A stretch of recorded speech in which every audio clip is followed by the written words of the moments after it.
Hello, this is Rich Kirkpatrick at rkblog.com. Sometimes it's not practical to read from a screen.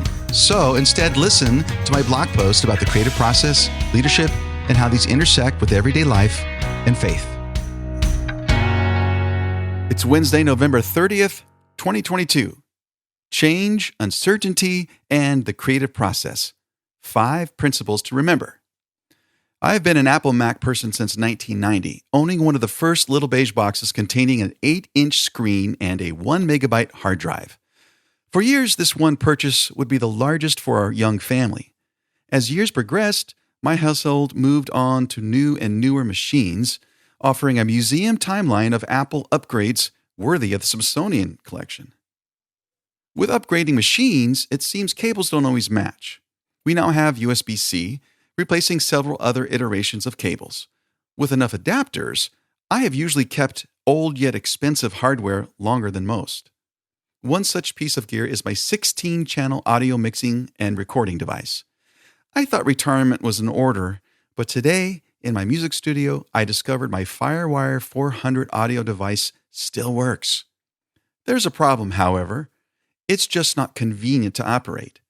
Add to that the annoyance of a dialog box reminding me that the latest Mac software updates will sunset the software that breathes life into my ancient machine. With upgrading as in life, we have a recurring question. When is it time to move on versus time to hold on? I could use Visa to finance a new digital audio device. To use a new device on a newer computer would be comfortable, avoiding endless clunky adapters and software workarounds. But I choose to fight. To win this battle, I must find one last adapter in a chain of 4.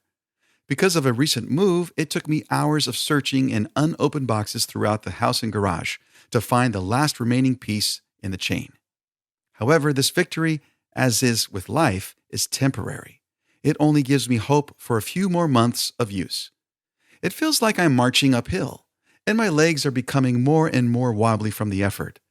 The pain tempts me to click on Amazon, bringing dopamine hits immediately and upon delivery in 24 hours. This reminds me of the tension we must manage between the familiar and novel during the creative process.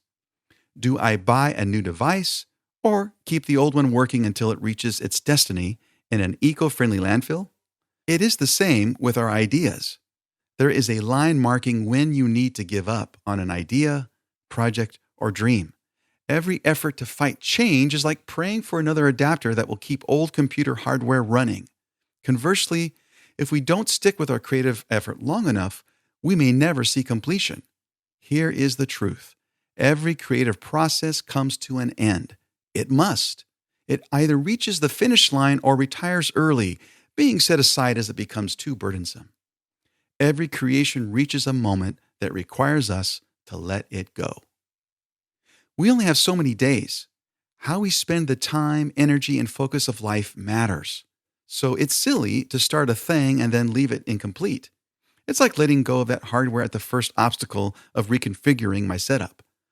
I could have done that years ago. Just as my bank account can't afford an abundance of convenience upgrades for my music studio, I must be careful to allow my creative endeavors to reach their full potential.